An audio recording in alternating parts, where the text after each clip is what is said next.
Shalom Bapak Ibu sekalian. Saya tadi bicara tentang mengapa kita harus berdoa.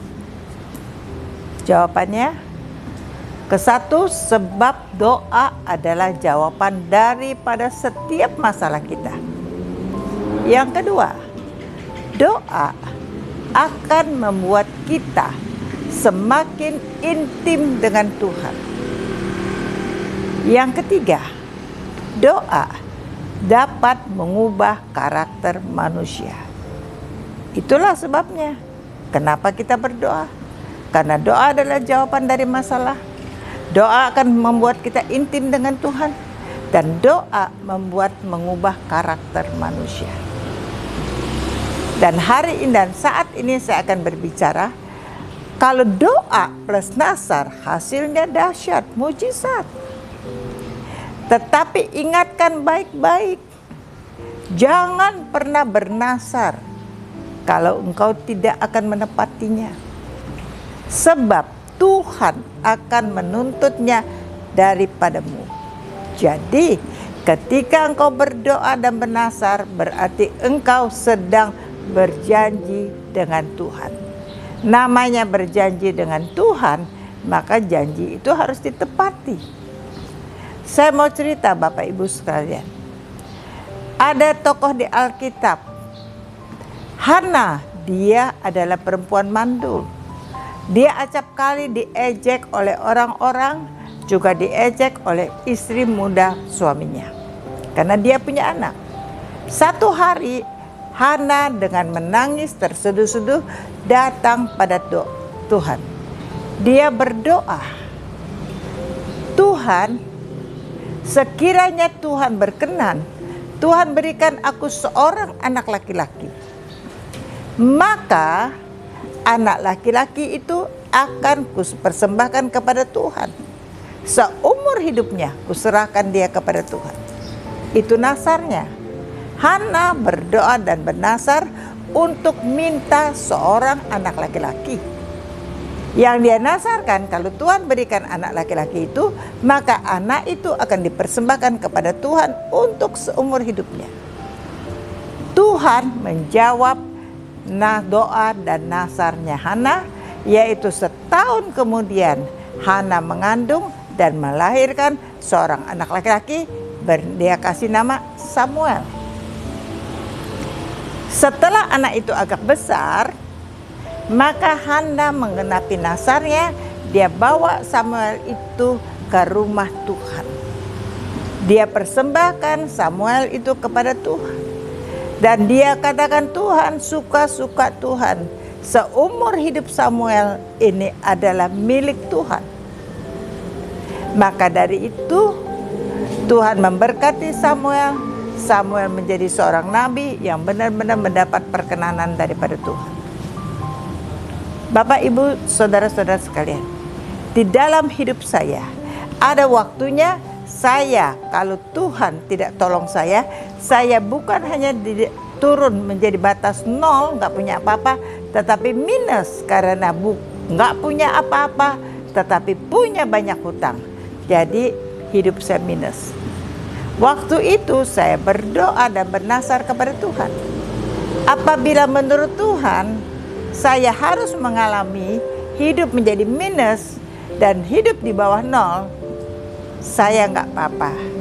Saya minta Tuhan berikan kepada saya kekuatan agar saya bisa menjalaninya dari awal, menjalani semuanya ini. Tetapi Tuhan, apabila Tuhan izinkan saya, Tuhan pulihkan keadaan saya nggak tahu bagaimana caranya, tetapi apabila Tuhan pulihkan keadaan saya, maka seluruh milik saya adalah milik Tuhan. Apa aja milik saya? Milik saya baik berupa harta bergerak atau tidak bergerak, atau keuangan atau apapun. Bahkan milik saya yang paling berharga adalah keluarga saya. Suami saya, anak saya, menantu saya, cucu saya, atau buyut saya. Setiap keturunan saya itu milik saya. Itu pun menjadi milik Tuhan. Suka-sukanya Tuhan. Dan saya bersyukur karena saya berdoa dan menasar demikian, maka Tuhan campur tangan dan turut bekerja. Tuhan pulihkan keadaan saya. Tuhan buat utang saya lunas dari 8 bank. Hutang saya dari orang-orang debt collector dan semuanya lunas. Karena Tuhan campur tangan dan turut bekerja. Setelah keadaan saya semuanya Tuhan campur tangan dan turut bekerja, saya dipulihkan. Saya katakan, Tuhan, seluruh milik saya milik Tuhan. Tuhan kerjakan. Bapak, Ibu, saudara-saudara, seluruh keturunan saya semuanya melayani Tuhan, jadi hamba Tuhan rata-rata. Yang tidak jadi hamba Tuhan pun saya didik mereka untuk hidup benar mengasihi Tuhan dan melakukan firman Tuhan. Tuhan pulihkan keadaan saya. Dan saya lihat ajaib dan luar biasa. Dan kapan aja yang Tuhan mau, saya akan serahkan milik saya. Ketika satu kali Tuhan mau saya membangun sebuah bengkel manusia, di mana Tuhan mau melakukan perkara-perkara besar, saya pun lepaskan semuanya. Tuhan punya cara. Bapak, Ibu, Saudara, sebaliknya ada sebuah contoh. Ada seseorang, dia waktu itu punya pilihan. Dia punya banyak aset, tapi tidak ada satupun sertifikatnya sama dia, semuanya tergadai. Lalu dia minta tolong dengan saya. Dia katakan, tolong uruskan. Saya berdoa dan saya berjanji, kalau masalah saya yang di Jakarta itu bisa selesai, maka saya akan memberkati gereja rumah Tuhan dengan sebuah mobil. Saya berdoa dan saya serahkan kepada Tuhan. Tuhan campur tangan dan turut bekerja. Singkat cerita, masalah dia yang rumahnya mau disita di Jakarta, yang dia mau dieksekusi, itu tidak jadi. 7 buah sertifikatnya kembali. Utangnya lunas, 7 buah sertifikatnya kembali. Dan saat itu Tuhan minta saya ingatkan, saya cuma ingatkan dia, ayo bayar nasarmu. Dan dia katakan, nanti saya masih ada utang di Banjarmasin. Kalau hutang saya di Banjarmasin ini pun bisa lunas, sertifikat saya kembali, saya bukan hanya kasih 1 mobil, saya akan kasih 2 mobil.